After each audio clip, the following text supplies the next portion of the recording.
Hello friends, welcome to my channel. I am going to read an editorial, Care as Disability Justice, Dignity in Mental Health by Vandana Gopikumar and Lakshmi Narasimhan.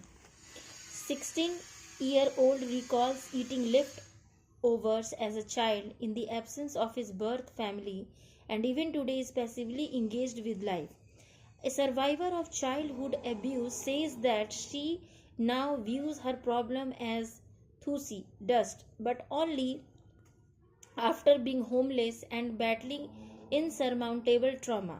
Then there is a recollection by someone of stark abuse while under psychiatric care, who was chained and forced to drink water from a washroom because they were deemed unmanageable. These stories embody suffering in ways that numerical data fail to capture. These are stories that spotlight how different people are impacted and respond differently to distress and care based on their contexts and beliefs. A lack of commitment to unpack these narratives risks shrinking the immersive exploration that is warranted. It may touch the surface of healing and venture a little beyond, but will ultimately relegate the discourse that spotlights barriers, attitudes, social distances, and inadequate care systems to the margins.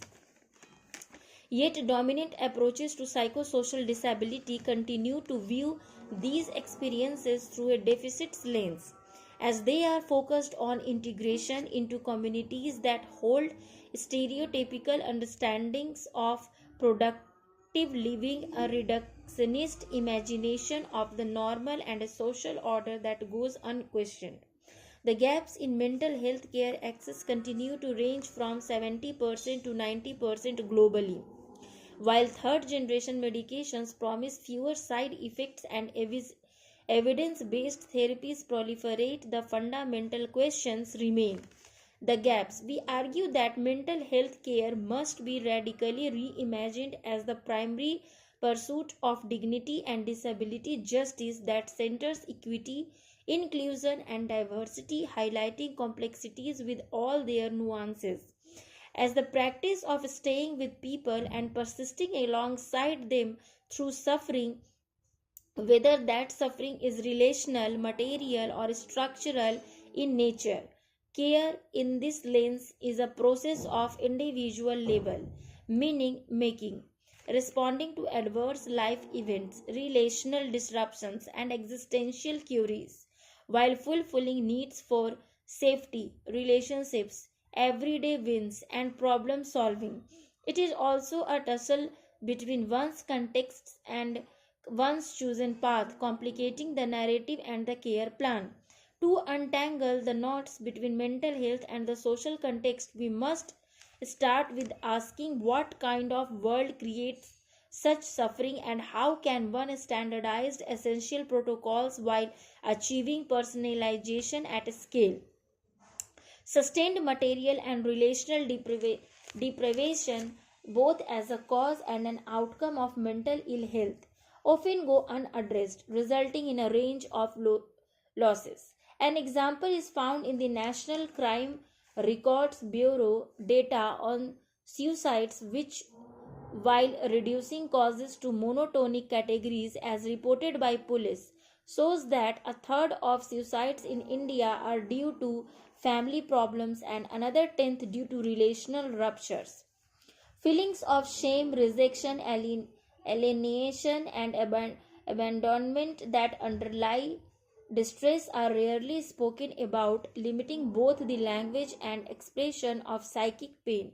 Solutions often attempt to fix patterns labeled maladaptive, placing the onus for broken relationships, social withdrawal, and loss of vitality squarely on the person.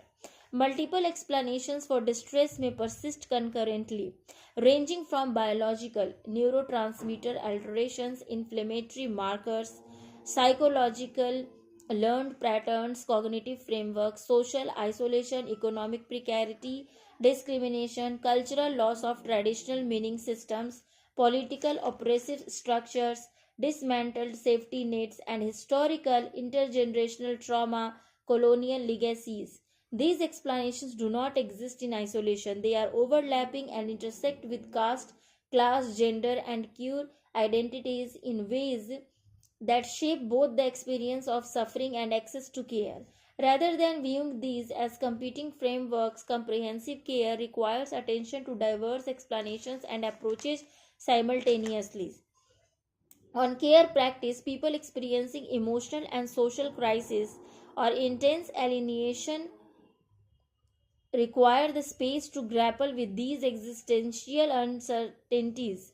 In contrast, dominant notions that locate these within biological or social determinants frameworks obscure these meaning making dimensions of mental well being as much as living in extreme housing precarity may limit opportunities to pursue what is personally meaningful. Having a stable house or income alone cannot diminish feelings of disconnection from self and the world. While privileging tangible interventions such as medication, housing, or a cash transfer and a grit and resilience building, which is not exclusively individual dependent, must assume greater importance. Equally, care planning must highlight the need for relational work that engages with questions around vulnerabilities and invulnerabilities, purpose, and existential incoherence located in social ecological contexts. In these ideas lie the foundations of disability justice that embodies the spirit of liberation and wholeness, and not mere integration into an unequal world. What if we thought critically, practiced with solidarity, and pursued more longitudinal work that is real world sensitive? Care would then be recentered as the practice of relational justice and examine concerns that sustain distress and approaches that suffuse hope in complex scenarios. This could range from medications and economic security to finding hope in spiritual practice, one's goals, and community connection. The focus shifts from treatment to what does this person need to live the life they want. Recognizing that there are variegated and yet valid ways of understanding and responding to distress. A secondary yet important gain might address the one issue that affects all mental health work: engagement with a service and a continuity of care. Many people who access a service are disillusioned and lose faith and trust for innumerable reasons. Disengagement could often result in a downward spiral into states of despair, loneliness, and homelessness. Building trust involves honest collaborations, dialogue, practice, and acceptance of non-linear outcomes. Justice beyond fair distribution of resources or services, as espoused by Sandel, becomes central as a process of recognizing what we owe to one another and the moral threats holding our relationships and society. In mental health care, this means asking whether our systems center dignity and account for the injustices that precipitated suffering, and importantly, whether care can even be conceived without addressing the context that created harm in the first place. Transforming care, education, and research. Mental health education may need to prepare people to sit with discomfort and uncertainty, navigate the complexity of a person's social world, celebrate small wins, and remain open to diverse approaches. Research priorities require reorientation toward capturing the granular aspects of care rather than only large scale generalizable findings. These actions require examining micro level processes through implementation science and transdisciplinary methods that link practice and theory, enabling continuous learning about what works for whom and how.